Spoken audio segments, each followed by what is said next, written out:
घोटाले में सौम्या चौरसिया पेश। जी आपको बता दें, ईडी ने सौम्या चौरसिया को स्पेशल कोर्ट में पेश किया है।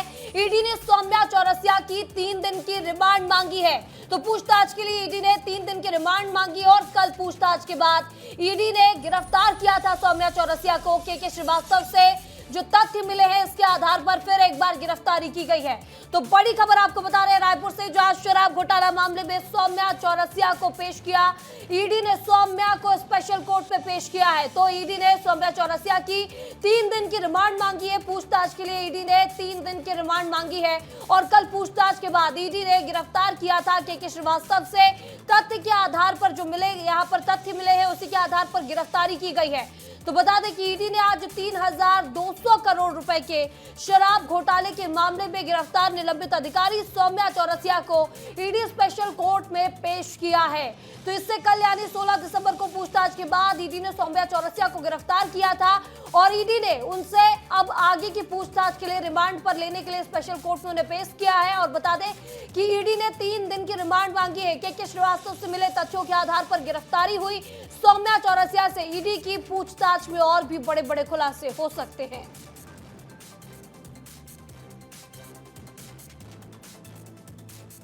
और उस खबर पर ज्यादा जानकारी के साथ हमारे सहयोगी रोहित मिश्रा हमारे साथ जुड़ चुके हैं।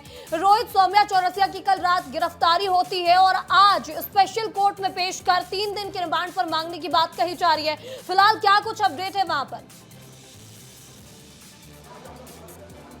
बिल्कुल, देखिए बहस खत्म हो चुकी है और 3 दिनों की रिमांड की मांग की गई है। फिलहाल जज ईडी स्पेशल कोर्ट ने फैसला सुरक्षित रखा है, लेकिन ये माना जा रहा है कि 3 दिनों की रिमांड दे दी जाएगी। लेकिन जो खुलासे पूछताछ के दौरान हुए हैं उनको बताना महिमा बहुत ज़रूरी है, क्योंकि शराब घोटाले में करीब लक्ष्मी नारायण बंसल के थ्रू पे जो व्यापारी हैं, शराब कारोबारी हैं, उनके थ्रू सौम्या चौरसिया को लगभग 115 करोड़ रुपए जो है वो मिले थे, जिसमें से 72 करोड़ रुपए के श्रीवास्तव के माध्यम से, जो कि कांग्रेस नेता भी रहे हैं, इसके साथ ही तांत्रिक रहे हैं के श्रीवास्तव, उनके माध्यम से 72 करोड़ रुपए जो है वो हवाला करवाया गया है, यहां से पैसे बाहर भेजे गए। इसके अलावा कुल 43.5 करोड़ रुपए हैं वो जो है वो सौम्या चौरसिया को मिले हैं। ये तमाम चीजों की जानकारी जो है रजनीकांत तिवारी, जो कोई सूर्यकांत तिवारी, व्यापारी सूर्यकांत तिवारी के भाई हैं रजनीकांत तिवारी, उनकी जो डेयरी कोल घोटाले मामले पे मिली थी और उसमें इस चीज का भी जिक्र था कि 43 करोड़ रुपए सौम्या चौरसिया को मिले हैं। तो ऐसे में इसी तमाम तथ्यों को लेकर जो है वो जानकारी जुटाई गई, कल पूछताछ किया गया और पूछताछ में ये पूछा गया 43 करोड़ रुपए तो स्पष्ट हो गए थे 115 करोड़ पे, लेकिन जो बचे 72 करोड़ रुपए हैं उनको लेकर पूछताछ की गई। तो सौम्या चौरसिया ना नुपुर कर रही थी, उसके बारे में कोई जवाब उनकी तरफ से नहीं दिया गया था, जिसके बाद में कल ईडी ने उनकी गिरफ्तारी की है। गिरफ्तारी करने के बाद में आज कोर्ट में पेश कर दिया है और साफ तौर पर 3 दिनों की कस्टोडियल रिमांड की जो मांग है वो की गई है, ताकि ये पता लगाया जा सके कि आखिर 72 करोड़ रुपए किसको गया है। हवाला के माध्यम से के श्रीवास्तव ने किसको 72 करोड़ रुपए सौम्या चौरसिया की इशारे पे भेजा है। तो तमाम वो सवाल हैं जिनका जवाब ढूंढने के लिए 3 दिनों की रिमांड की मांग की गई है। उम्मीद भी यही है कि 3 दिनों की रिमांड दे दी जाएगी और फिलहाल फैसला सुरक्षित है। दोपहर लंच के बाद में फैसला जो है वो सार्वजनिक हो जाएगा। महिमा, इसके बाद में जो फैसला है वो सार्वजनिक कर दिया जाएगा। इस तमाम जानकारी के लिए आपका बहुत बहुत शुक्रिया।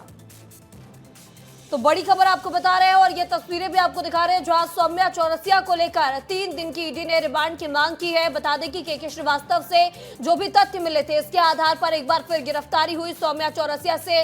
ईडी की पूछताछ में और बड़े बड़े खुलासे हो सकते हैं।